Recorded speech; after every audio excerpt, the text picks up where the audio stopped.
भेट घेतली, काय सांगितलं शरद पवारांनी? आज होळीच्या सर्व पुणेकरांना शुभेच्छा देतो। आज वाईट वृत्तीचा आज नाश करणार आहेत हिंदू संस्कृतीमध्ये आणि आज महत्त्वाचा दिवस मानला जातो। आज आदरणीय शरद पवार साहेबांची आज आम्ही बैठक घेतली, त्यांचे आशीर्वाद घेतले, त्यांच्याकडून सल्ला घेतला।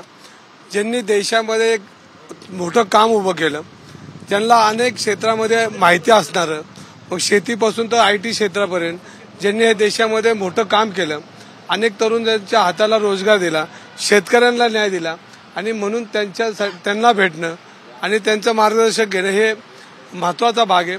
आज आम्ही मोहनदादा असतील, आमचे प्रशांत दादा असतील, सर्व पक्षाचे पदाधिकारी या ठिकाणी त्यांना भेटलो।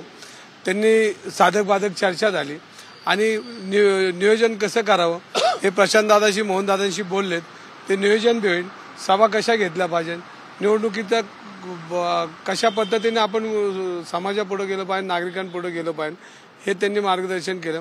आता पुढच्या 2 दिवसामध्ये काँग्रेस पक्ष इंडिया आघाडीची बैठक होईल आणि त्याच्यामध्ये सविस्तर आमचं निवेदन आणि आमच्या सर्व माझ्या सर्वांना एक सगळं निवडणूक प्रक्रियेचा सगळा रोजचा